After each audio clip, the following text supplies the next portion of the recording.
It is Christmas in the kitchen of 22 Rocklands, and as usual there is a railway theme to the magic of the season. There are 2 local railways operating this year, an outdoor one on a raised track in the garden and an indoor one on the kitchen worktop. Out there on the Rocklands Railway, on a cold winter's night, County Donegal Railcar 3, driven by Bob McClay, can be seen wending its way past the church and through the village, making a pleasing scene. The last of the Christmas shoppers have been dropped at Mount Charles Station to head home to the warmth of their firesides. Should extreme weather cause cancellation of service on the RR, and the curtains be drawn shutting off the great outdoors, there is still the kitchen worktop railway. Some years ago, due to octogenarian status, the traditional on-the-floor round the Christmas tree railway was discontinued and service transferred to the KWR running on the kitchen worktop at eye level. This short 45mm gauge line operates with the same locomotives and rolling stock as the RR. It runs from the back wall, concealed by a tunnel structure, past a terrace, comprising a pub, a dwelling house, and a shop, to the Rayburn Cooker. The low-relief buildings are cut from 3mm ply, using my 2 Trees 10-watt laser. The pub is called the Elbow Room, a much-frequented venue in Belfast City when I was a young man. A mecca for pints of Guinness and pork pies, served from steam-heated glass-fronted cabinets on the bar top. Next door is a 2 up, 2 down house, called Glenview, that was my childhood home. It is, in reality, many miles away in the sleepy village of Grey Abbey, County Down. Last in the terrace is a shop called Musicolor, that was opened by myself and a workmate in the late 1950s in West Street, Newtown Arts. We intended to manufacture and sell thermionic valve-powered equipment that, when fed with music, caused colored lights to respond to the frequency and volume of the musical notes. Although some units were constructed, other young men's fancies intervened, and the hopeful venture was abandoned. A nod to those hopeful days, and to my continuing interest in such a concept, can be seen in the miniature music spectrum analyzer screen between the upstairs windows of the shop. To the left is the circular microphone that picks up music playing in the room to drive the electronics.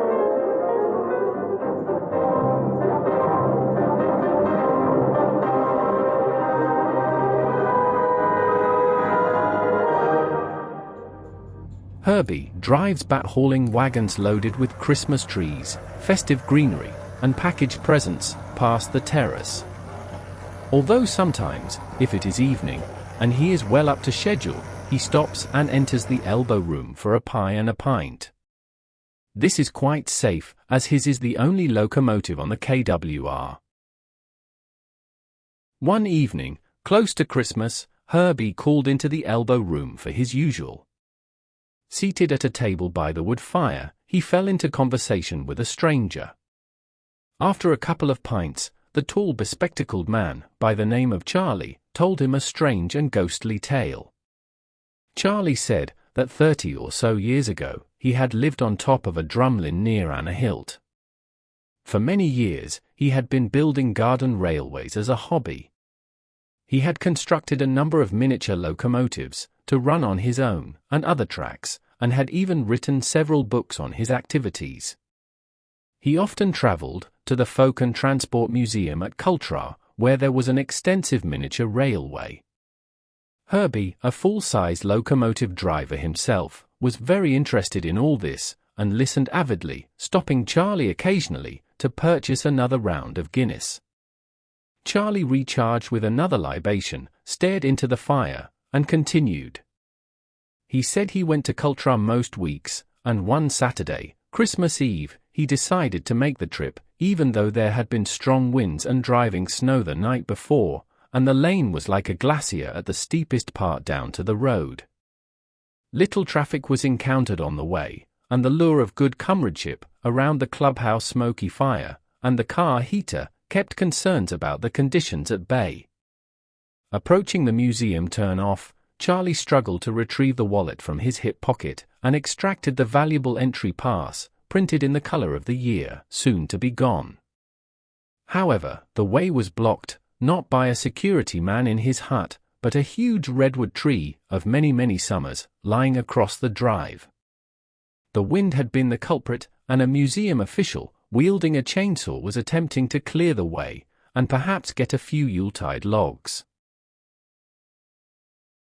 Herbie glanced out the window, and saw that it had begun to snow, adding an appropriate visual aspect to Charlie's story.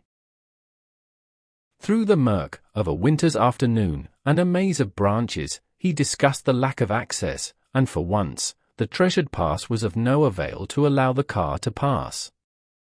So the car was left, all alone, in the public car park, with only his set of footprints in the snow. Had no other members arrived yet? Perhaps it was misguided, but never one to give up lightly. He set off down to the right, in ankle-deep snow, following the bed of the long-abandoned 2-foot gauge railway track, down to the Transport Museum and the clubhouse.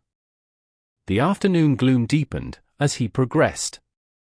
The flying snow off the branches overhead was like the lashes of a winter whip, driving him towards the warmth and comfort of the fire. Perhaps on such an afternoon, a welcoming mug of tea might be earlier than usual, to warm the cockles of one's heart. Here Charlie stopped speaking, and took another draught of his pint. Out of his pocket, he produced an old snapshot of a crumbling country house, called Dalcoolin, and handed it to Herbie. He told Herbie that a long time ago his great-grandmother had lived there, and that the raised track of the Model Engineering Society of Northern Ireland had been built in the walled garden of the house. Pocketing the snapshot, Charlie resumed his story. He said when he entered the walled garden, not a footprint was to be seen. But it was still early, not yet 3:30. There were the track and the clubhouse, set in a field of pristine snow, the pine trees drooping under their heavy load. So different to the scene during summer steam-ups. The imagined warmth of the convivial hearth vanished when he unlocked the door of the clubhouse and looked in at the dead stove and the freezing interior. With the intention of getting some logs to light the fire, he went out and over to the station, to the log pile. And then the snow started again in earnest, with great wet flakes that stuck with a maddening tenacity to the eyebrows, nose, and glasses. Seeking shelter under the station roof, an inventory of his pockets produced pipe smoking requirements and an intended offering of hobnob biscuits. It grew even colder as the wind blew snow horizontally under the roof of the station, whirling past the Stewarty cartoon of summer entrainments beside the water hose. 3 last matches succeeded in lighting Charlie's pipe of Condor tobacco. Occasionally, through the snow flurries, the marbled gleam of a dog's gravestone could be glimpsed beside the disused door of the garden. A relic of the days when the garden was an adjunct of Dalcoolin House. The house from which a lady of the last century, in romantic style, had eloped with a knight, actually a mill owner, on horse, to become Charlie's great-grandmother. Seen from the station, the walled garden had now become a theatre of the past. As the snow curtains parted, it was not difficult to imagine the courtship amongst the apple and pear trees. But who was this bearded giant, who appeared between the trees, walking towards the clubhouse? Surely not the knight-errant come back to life? The cold was now so intense, it was difficult to separate dream from reality. Was this the club chairman, returning some items from the sack he carried, to the clubhouse? The clubhouse that had been converted from the original gardener's bothy. His beard and face were snowy, making him hard to recognize. He unlocked the door and went in with his small sack.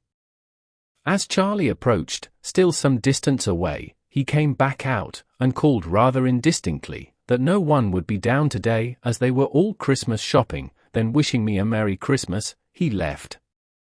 Back at the clubhouse, Charlie abandoned the idea of lighting the fire, relocked the clubhouse with his own key. In the darkness of a December evening, the indistinct figure was ahead of him as he set off for the car park.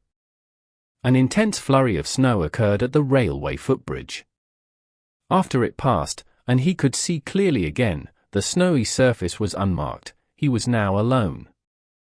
By the fallen redwood, his footprints joined the now faint impressions he had made hours ago. His car stood alone in the car park. Charlie set down his glass, and looking at Herbie, said, "It was all a long time ago. I'm not sure what I saw." I asked the chairman some weeks later about it, but he seemed confused, as if he could not remember. Herbie stood up, bought his companion another pint, wished him a Merry Christmas, and left. Outside, the snow had stopped. Herbie glanced back at the inviting glow from the elbow room window and then turned, climbed aboard the icy cold bat and drove off.